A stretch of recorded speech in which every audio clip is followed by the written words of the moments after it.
Hi, hello, and welcome to my knitting podcast. I am Marleen, and this is episode 44. This is a YouTube channel where I talk about all the things that I knit, mostly my obsessive knitting.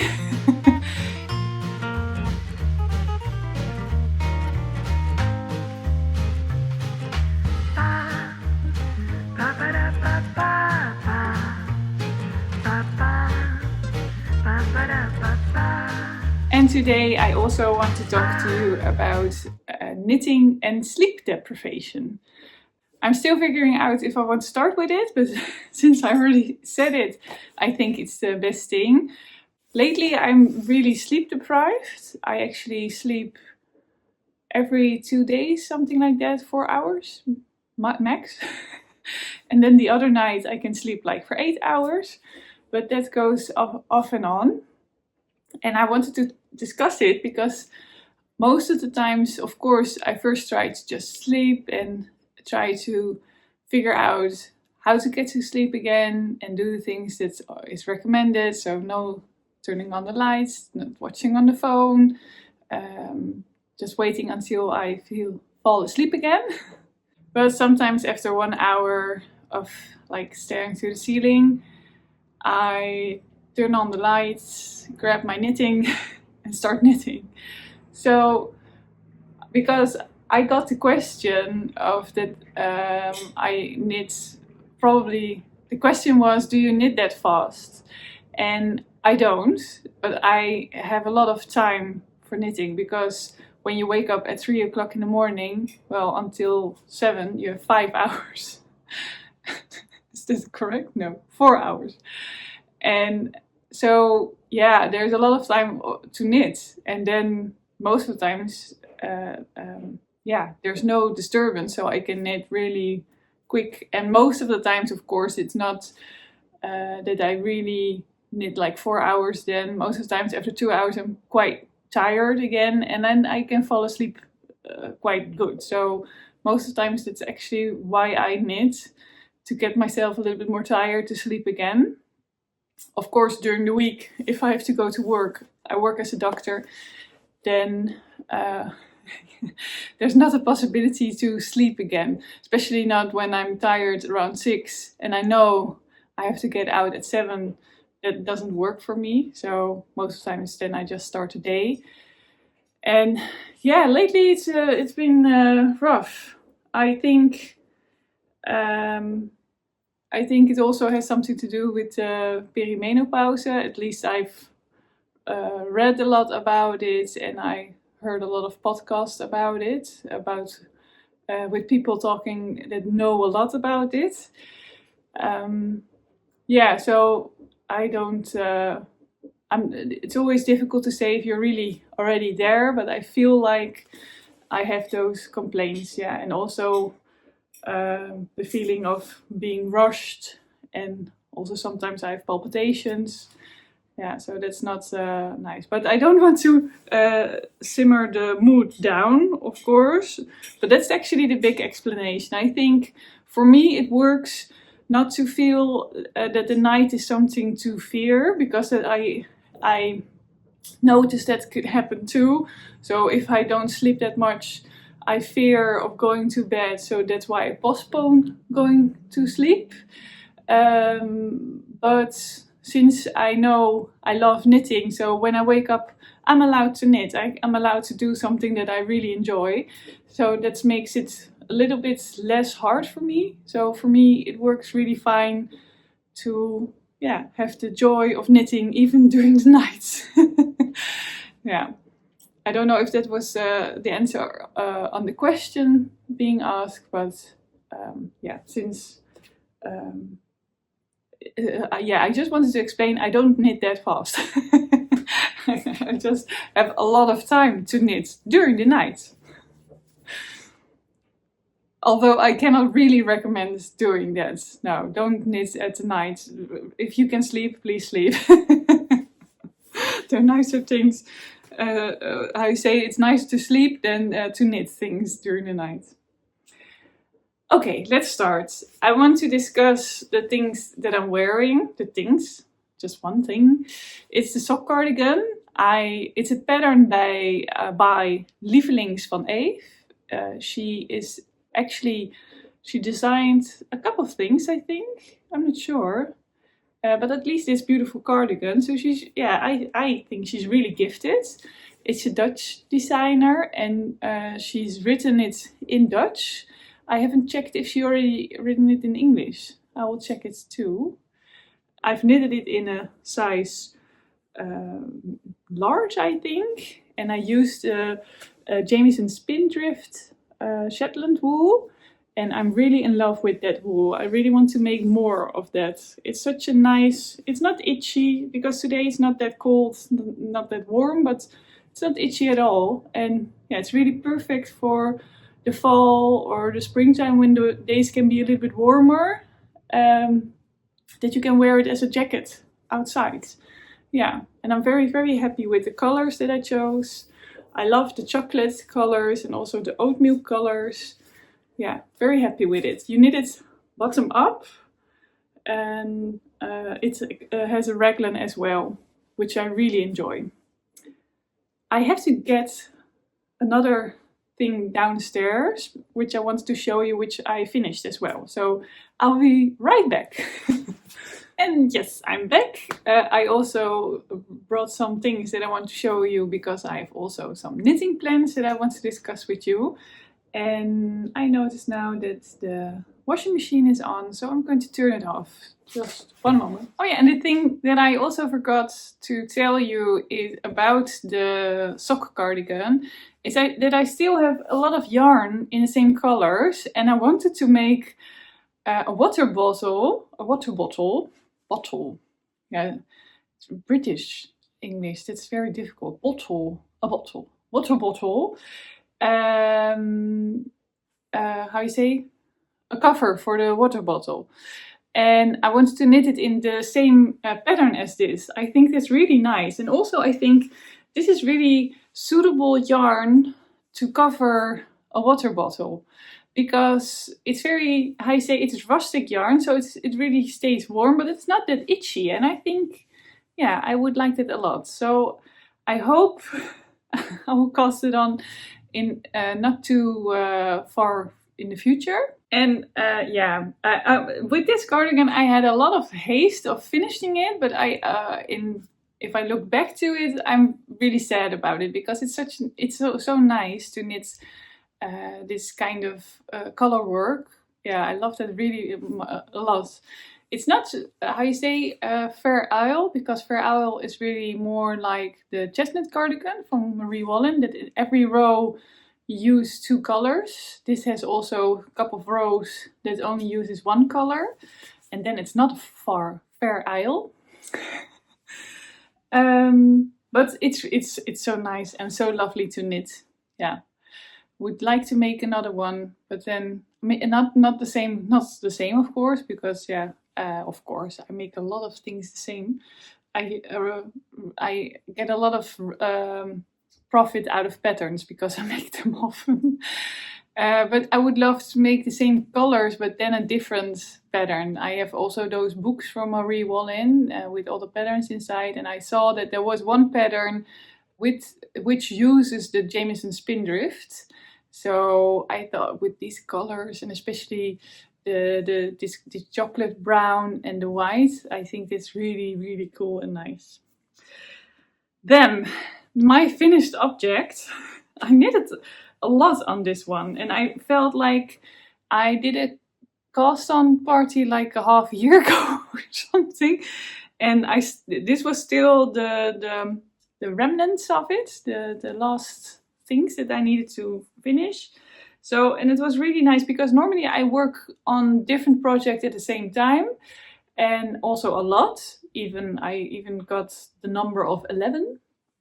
But now I'm really single knitting on a certain project, inspired by a friend of mine, to knit like one project every week. And now, ta-da, this is the result. I finished this one. So I'm very happy actually with that kind of knitting, to knit monogamously on one thing. I'm from the Netherlands, by the way, if you don't know it. So that's why I'm not that great at English. And yeah, sorry for that. I'm very, very happy. Let's talk about something positive. Very happy with this shawl. And it's first I thought maybe the color isn't really me, but I think if I've worn it now a couple of days, and I think it's really, it's so lovely. It's actually really a spring color, of course, but I enjoy the color combination a lot, also with the green on the edge. It's an I-cord bind off, and it's a thicker yarn. I just knit it with the same needle size as the other colors, but because of a thicker yarn, it's a thicker yarn, so that's why the edge is a little bit wonky, but I don't mind because it's a shawl. This is the Sandnesgarn Sunday in the color Off-White, and this is the fingering weight yarn from Olivia and Oliver Fibers in the color Pistachio Rose. I get it. I get it a little bit warm. Is that in the sentence? No. It's a little bit warm, so I'm going to put this off so I can put on the shawl. Let me see. There's a front or back, but that's not that clear. But I would wear it like this, actually, especially in the springtime. And more or less like this, over my jacket, of course. And yeah, I love this so much. And the feeling of the squishiness, it's so nice and so lovely. Yeah, very, very nice. Have I told you already that's really nice? Yeah. Sometimes it's very difficult to keep on talking about the same project because, of course, I think it's nice because I made it. Well, that's not really true. There are also projects that I made that I think they're like horrible. I never wear them. But it's difficult to explain all the things that you've done during the process because at the end, it's like, well, it's not really like giving labor, but you forget most of the things that are essential during the knitting or during the labor. And afterwards it's like a nice, I think it's a nice summary because the result is very nice, and with giving labor it's the same most of the times. Well, why do I compare this to giving labor? Sorry for that.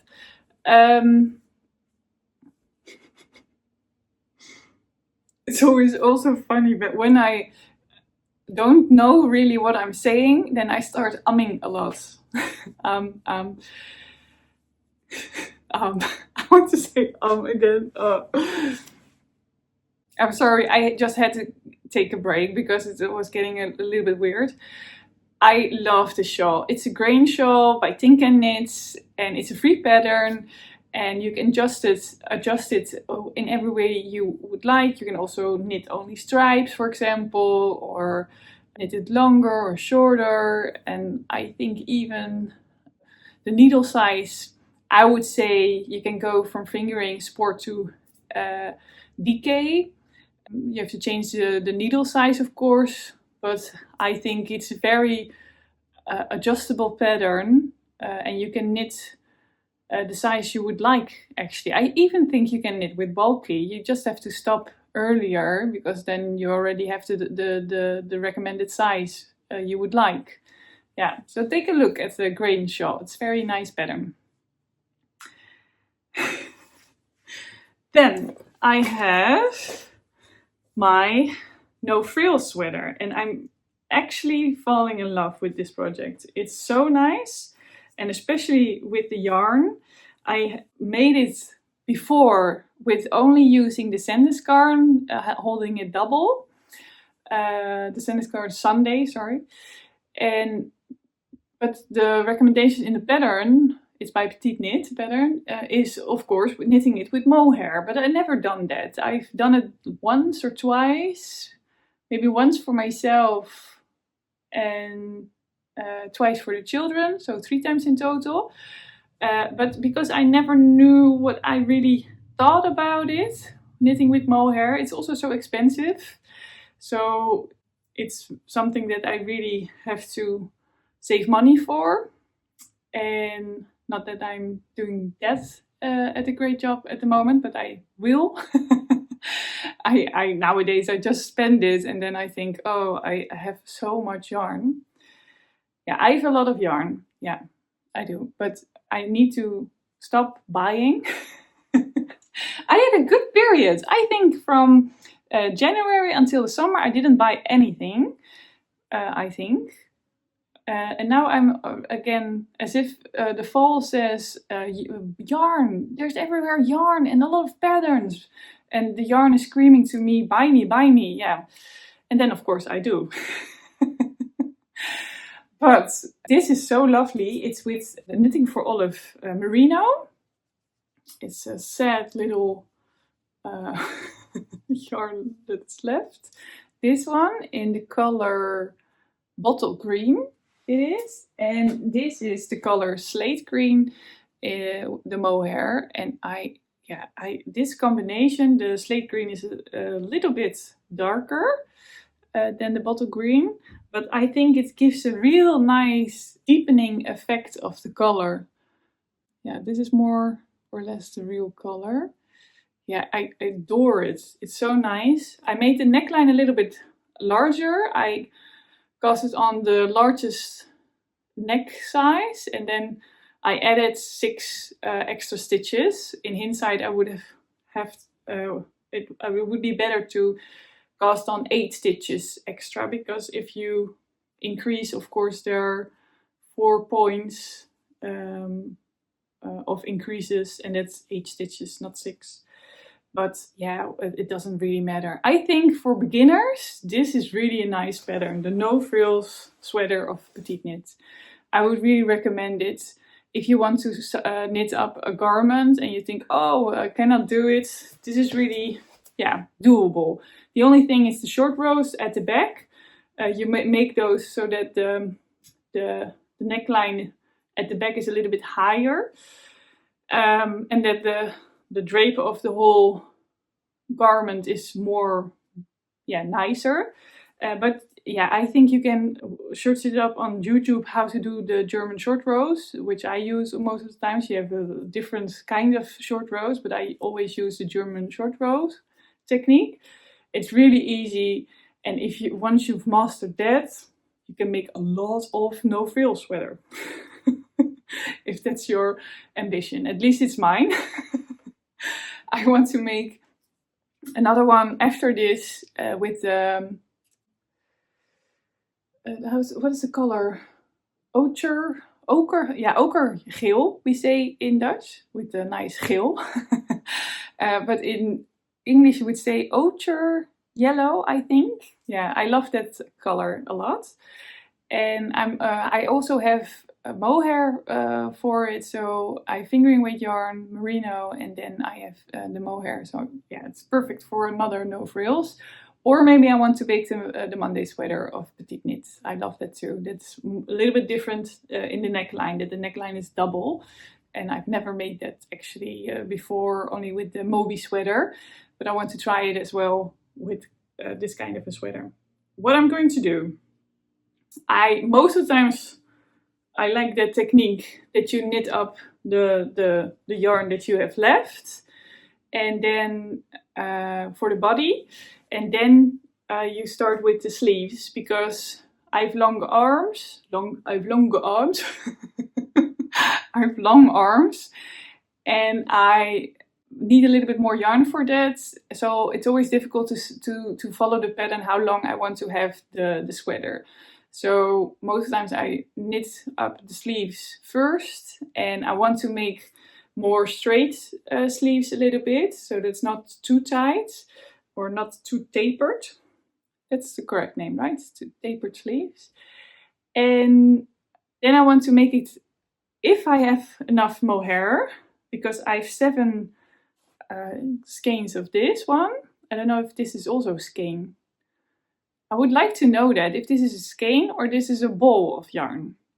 So if you're English or American or English speaking, Can you let me know if I'm saying it correctly? Is it a ball of yarn or is this a skein of yarn? I would say actually a skein would be more something like this, and this would be more a ball. Yeah, let me know. But I want to make it longer. So I want to make, perhaps if I have enough mohair, I want to make more or less like a dress sweater, and also with a split. Yeah, so I can wear, because I love wearing leggings or pantyhose, and I like it so much not to, I say that I have dresses that I can just put them on and I don't need to do wear anything else. I think that wearing t-shirts sometimes it's not that easy in the winter time. Yeah, I think dresses are very nice, and especially sweater dresses I love. But I'm really in love with this color. I'm always almost thinking that it's sad. It would be sad that this one would be finished, because then I cannot knit any longer with this color. Yeah. It's also funny. I'm knitting it, by the way, in a size L, because my boost size is 99 centimeters. So I hope that I have a positive ease of 20 centimeters, I think. Yeah, that would be nice. Then you have, that's a friend of mine told that, then you have 5 centimeters all around, because the 4 points, so 20 divided by 4 is 5 centimeters. So that's, yeah, I always think that's such a good calculation. Then you can really, for me, it gives me tools to imagine how many positive e's I get eventually. Okay. Then I have in this cute basket. It's from a shop in the Netherlands that's really everywhere in the Netherlands. It's called the Hema. And I don't know, the Hema is short for something else. It's really something that you wouldn't expect that it would be short for. But yeah, anyways, so about the knitting. I finished the brioche part of my What to Fade shawl. It's a pattern by Andrea mowry. It's knitted up in a 3.25 millimeter needle with fingering weight yarn, and with brioche you get that depth in. Oh, is it getting?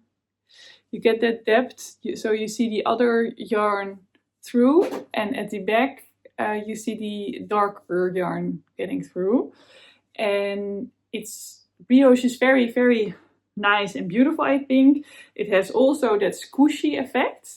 The only downside I always think with brioche is that you're knitting one row twice, once with one color and then the other. Sorry, I needed to let a burp out.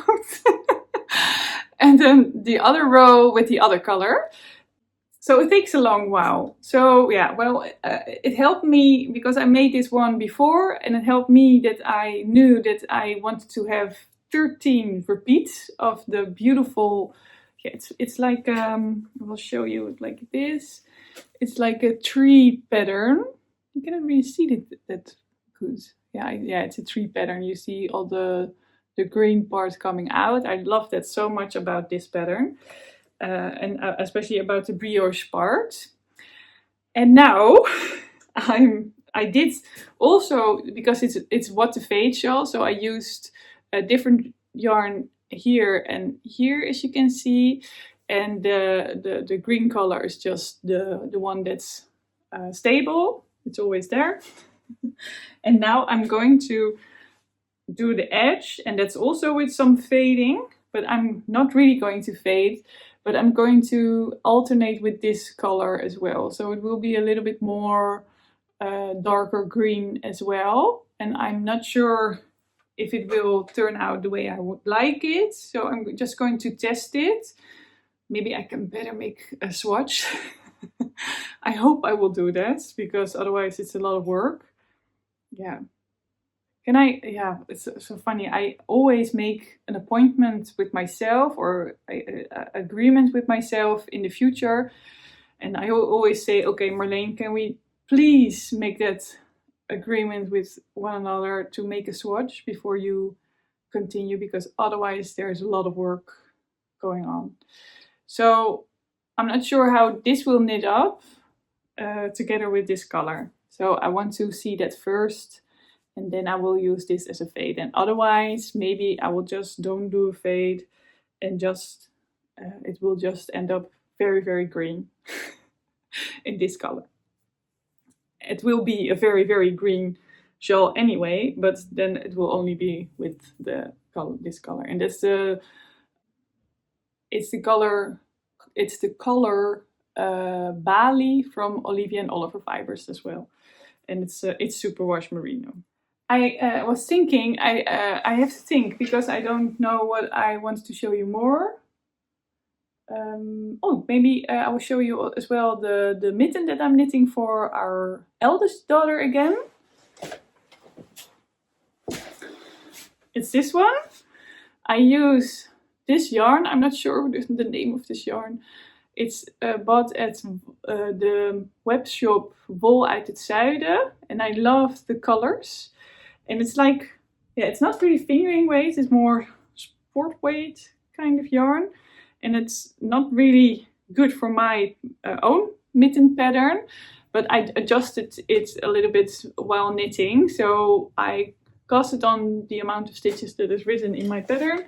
But I didn't increase that much for the gusset for the thumb.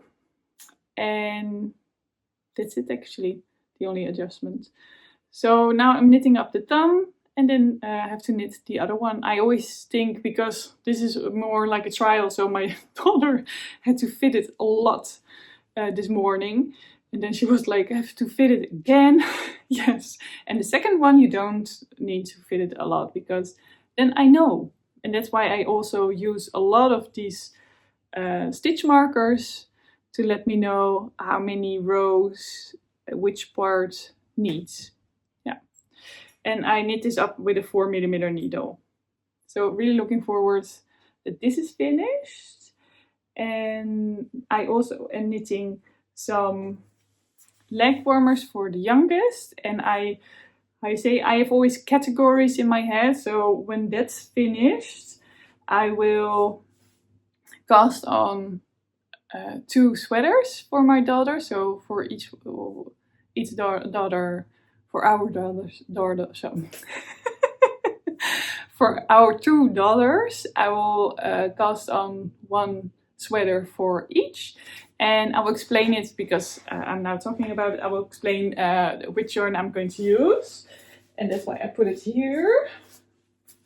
Let me just grab it. It's a lot. So this is white. I'm going to use the Rauma Rivel. I'm really in love with this yarn. So if you haven't tried it, yeah, it's rustic yarn. It's Norsk Lammeul, if I'm saying it correctly. I once said it Lamul, but that's like lamb beer. I really like it. I have a large sweater of it, and now because the sun is shining and it's still not that really cold, it's a minor itchiness, but it's really less itchy than compared to for example the Istex Let Lopi. And I'm going to knit up the sweater with the Van Linka Neumann, and it's the sweater with, how do you say it? Ice bear? Yeah, ice bear. Yeah, ice bear. Yeah, I would say ice bear. So the white is for the ice bear. And then we have these colors to do the night behind the back of the ice bear. There is also some kind of night colors, and I'm going to use the other colors to make the other color work patterns. And then the main color will be, let's put it on the bed, will be this one. So this one will be the main color of the whole sweater. And she has, our eldest daughter has beautiful blue eyes, so looks perfect with her. Really nice color. Yeah, So looking forward to this one. Myself, I don't wear that much color, actually. I love to wear black, and then maybe one item like this is more colorful. And my daughters, they of course love color, so I enjoy knitting in colors. So I'm very happy that we have two girls where I can lift my heart up with all the colors. And I don't know the name of the sweater that I'm going to knit, but I will do a picture here or there. And then I'm going to knit another pattern from Linka Neumann. And I'm going to use the double Sunday for it. And it's for our youngest daughter. And I'm going to use these colors with this one as the main color. And this, of course, the brown for the dog. The feet, the wool feet, I think. And yeah, it will be very, very nice. I'm looking forward to that one as well. Then I have, I think, 2 other plans for myself. And I also have some blankets to discuss. So maybe I will discuss the blankets first. And then I will show you my knitting plans for when I finish the no frills and the what to fade shawl. Just 1 minute, I will get the other blanket. So I continued working on this one. This is the past, present and future blanket from Mirjam Molenbeek. It's a Dutch designer and I really love this pattern. You can knit up all your advent or your scrap yarn in one certain amount of weight. It's fingering weight, but I think you can also do it in DK. And it's knitted up in a 2.75 millimeter needle. And yeah, it's really nice. I love it so much. It's really more or less a pattern to knit a blanket that you can put on your lap, like a lap blanket. In Dutch it would be a schootdekentje. And yeah, I love the colors like this. It's more like, I love the wavy effect of it. And all the, because all these skeins, especially the small ones, they were really tiny balls. And I thought, yeah, what can I make of it? It's so small, but you can, knit it up. And then it turns into a blanket. I still think that's really magical. And I enjoy this a lot. I just knit 1 row per day, and then it grows, just easy going, but it's really lovely. And every time to pick out a color, it's so much fun. I am going to show you my sweet shop blanket. I haven't done that in a while now. First take out of all the yarn inside. So sorry for watching my hair.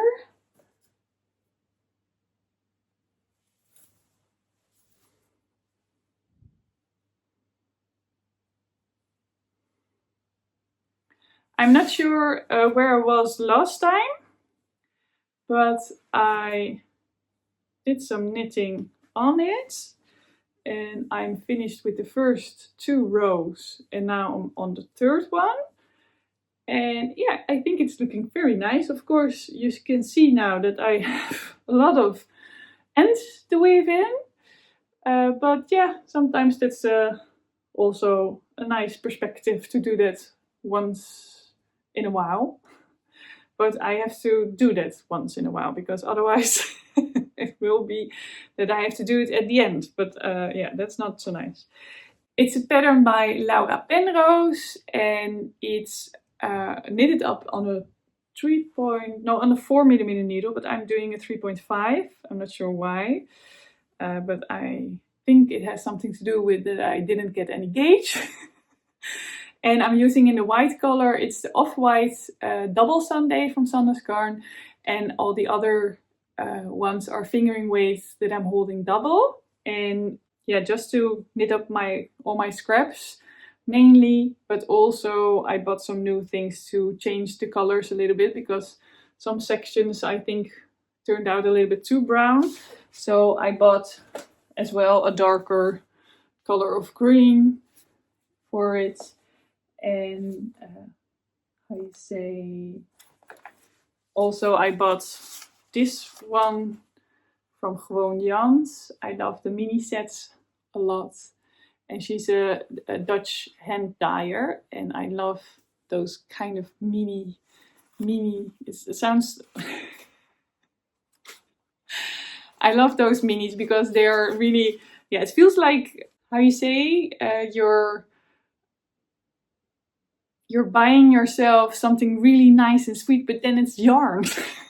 And so cute, those small things. And these are 20 grams, and that's exactly, I think, what you need holding a double for the half a square. Am I right? No, I think half a square is 10 grams. So the whole square is 20 grams. So I can make 2 squares of each color. That would be very nice. Yeah. Then I want to show you, because I cast on, of course, the sweaters for my children, but I want to cast on things for myself too. So I'm going to show you those as well. Because I bought some yarn with Rebel with a Twist. It's a Dutch yarn store. And I bought the Iziger Jens yarn and the Highland wool 100% wool from Iziger as well. And I'm going to knit the Esther jacket. And this one you hold double and this one single. And this is 100 grams for 250 meters. And let me see. And the other one is 50 grams for 275. And I'm really looking forward to this color. I think they will be so nice in the Esther jacket. And I'm dreaming of making this cardigan. Oh, I have some scratchy nose, sorry. I've been dreaming about this cardigan for such a long time. So really looking forward that I can start with this and this beautiful color. Then I have the Peer Gynt tweed. It's from Petite Knit, of course. And I'm going to knit a beautiful cardigan with this. And it's going to be a long cardigan, as long as possible. And I'm going to, it's a pattern top down. I don't know the name, but I will put it here. And I'm going to knit it. I have a lot of skeins. I bought it at Vive Handmade. It's a Dutch website, but she stopped with selling the yarn. And I bought the last remains of this yarn that she had left. And so I have enough to make a large cardigan. And I also bought these beautiful large wooden buttons as well. So looking forward of casting this on as well. I think it's very nice for me that I'm now at a period of time because I'm working again 3 days a week. And it's nice to have a point of that I'm finishing things up and then starting new things. So I'm not casting on too quick, but first want to finish these 2 last projects of mine. And also I figured out that the category of the children, the mittens have to be finished, and also the leg warmers. And then they get a new category of garments for the children. So that's about it that I want to discuss with you. I hope you enjoyed it, and I wish you a lovely day and enjoy any craft that you're I wanted to say any craft you perform, but it's not performing, right? So I wish you so much joy with any craft that you do. Just keep it simple. And I hope to see you next time. And I always forget to say that, but you help me a lot with giving a like. And if you like to see other episodes of mine, you can always subscribe. Then you get a notification if I make a new episode. So thank you so much, and bye.